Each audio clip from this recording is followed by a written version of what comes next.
और ये भक्ति ना करने से इन कोठी बंगले बनाने में और धन बढ़ाने में अपना जीवन व्यर्थ कर जाएंगे, तो फिर क्या होगा। नर से तू पशुआ कीजिए, नर से फिर तू पशु बनेगा।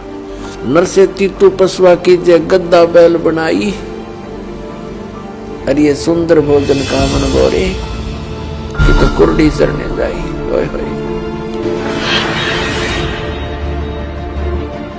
जो भक्ति करना चाहते हैं, मोक्ष कराना चाहते हैं, तो उनको इन सब नियमों को फॉलो करना पड़ेगा जो बताए जाते हैं, क्योंकि वो भक्ति में बाधक है।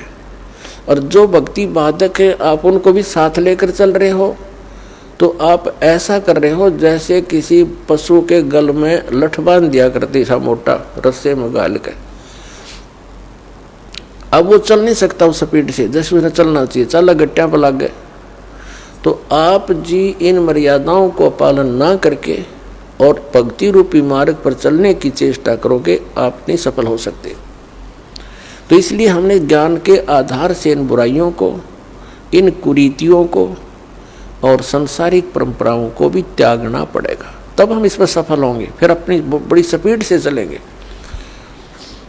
जैसे मकान बना लिया, ठीक है, आजकल परमात्मा ने दया कर रखी है, बढ़िया सुविधा आपको प्राप्त है, मकान बना लो, जैसा आवश्यक हो उतना ही, केवल उसी के लिए कि बढ़िया कोठी बनाऊं, लोगों का प्रशंसक बन जाऊं, ये हमारी अपनी सोच होती है, अध्यात्म मार्ग नहीं है।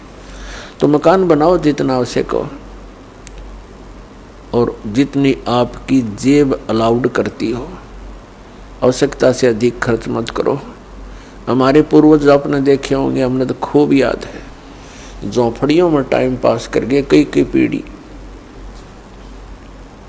उनका तो इतना काम है, एक चारपाई डालनी आपने, चाहे 10 कमरों का मकान है आपका, एक कमरे में एक कोने में 3.5 बाई 7 फुट की जगह चाहिए आपने। घुटने तो घुड़िया तो मोकली है कि कबीर साहब तक कहते हैं घर तो 3.5 हाथ और गढ़ा तो 4.25 है। कहे कबीर अधिका बना अधिका कहे उसको नहीं विचार। ये मनुष्य की जो शरीर है 3.5 हाथ का होता है।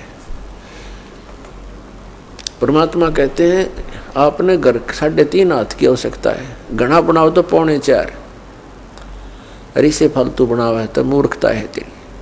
फिर भी परमात्मा का कहने का तात्पर्य है कि आवश्यकता से अधिक कोई भी वस्तु आप संग्रह करते हो, आपकी भक्ति का बाधक बनेगा, क्योंकि समय वेस्ट व्यर्थ जाएगा। कोठी बना ली, 1-2 लाख अपने पास से लगा लिए, 3 लाख कर्जा कर लिया।